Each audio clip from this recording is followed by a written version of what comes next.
The average American consumes 3 burgers per week. That's 156 burgers per person per year. If all 60 of us were to pertain to that statistic, that would mean combined we consumed 180 burgers this week and 9,360 burgers this year.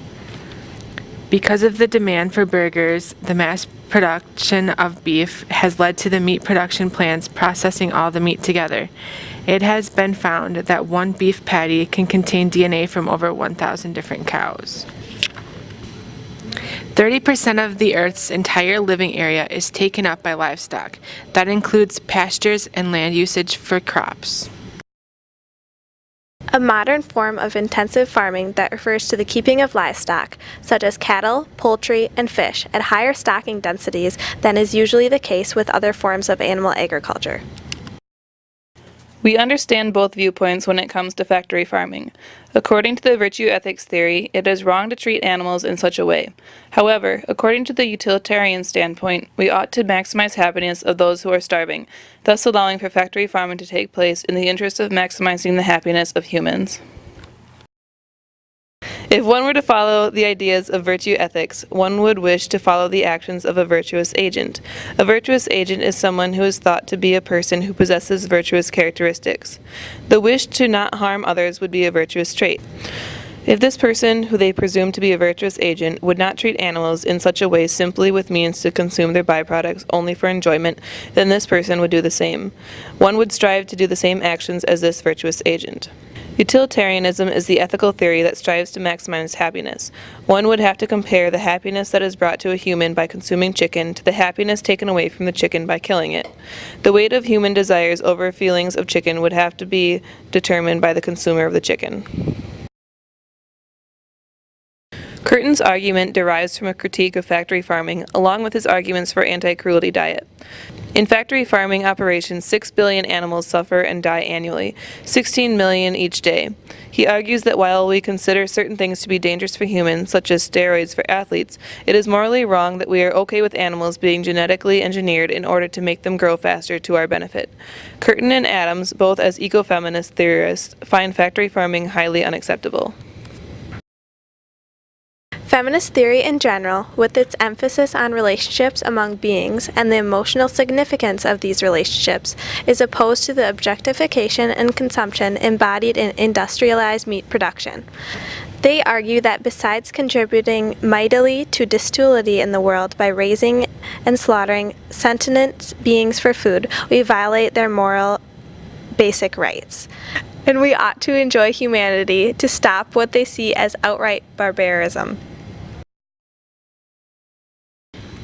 Utilitarianism, which demands the moral agents maximize overall pleasure or good for moral considerable beings, whoever or whatever they would be, looks skeptically at factory farming, and utilitarians, like Singer, makes the case against eating animals raised and killed for their flesh, which is the ethical goal of maximizing happiness and minimizing suffering that requires us to seize current practices.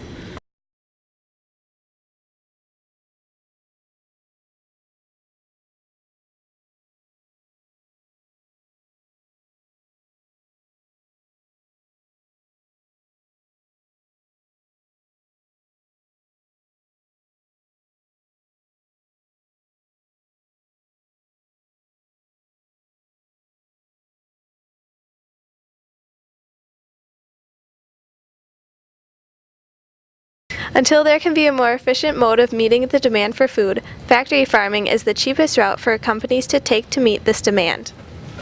The organic food industry may be appealing to those who have the option to choose this variety over the traditional mass production products, but the reality is that over 1 billion people are starving right now, and the organic food industry simply cannot meet this demand. In this scenario, quantity must be chosen over quality. If we seek the interest of maximizing happiness, it would be better to feed 1 billion poor people than a few rich people. The difference between a brown and white egg is not always based on the breed of the chicken, but rather how they are raised. Cage-free eggs are eggs from birds that are not raised in cages, but in a floor systems, usually in an open barn. The hens have bedding material such as pine shavings on the floor, and they are allowed perches and nest boxes to lay their eggs. However, they may still be at close quarters with many other hens, just not in cages. That depends on the farm. Free-range eggs are laid from hens that have the opportunity to go outside. Smaller farms may keep birds outside under a canopy area.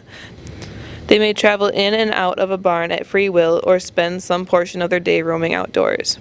Chickens who are raised in this fashion produce eggs that have twice as much omega-3 fatty acids, 3 times more vitamin E, 7 times more provitamin A beta-carotene, a quarter less saturated fat, a third less cholesterol.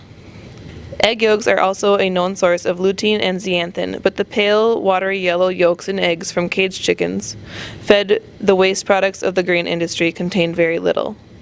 Lutein and zeaxanthin are 2 important antioxidants for the health of your eyes.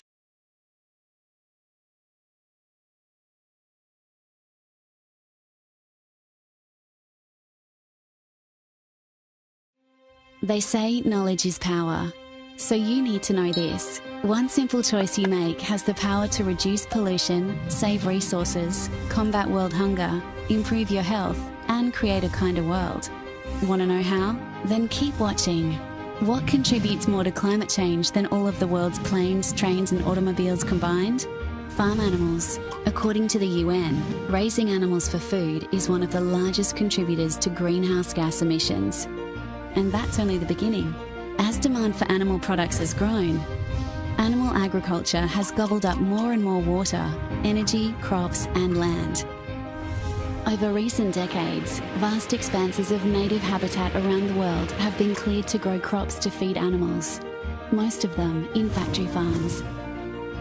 Animals are fed about 6 kilograms of plant protein to produce just 1 kilogram of animal protein.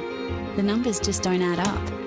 Factory farms use more food than they produce, which leaves less food for everyone else. At a time when globally, nearly 1 billion people are suffering from malnutrition, 1/3 of the world's edible cereal harvest is being fed to farm animals. That cereal would be enough to feed about 3 billion people. Everyone from leading water and climate scientists to Oxfam and World Vision, and even the United Nations agree that by eating less meat, we can reduce pollution, save resources, and combat world hunger. But it's not just others who see the benefits. Leading health experts agree that we need to reduce the amount of animal products we eat to reduce our risk of obesity, heart disease, stroke, and some types of cancer. And ultimately, the choices we make at the dinner table affect someone else as well.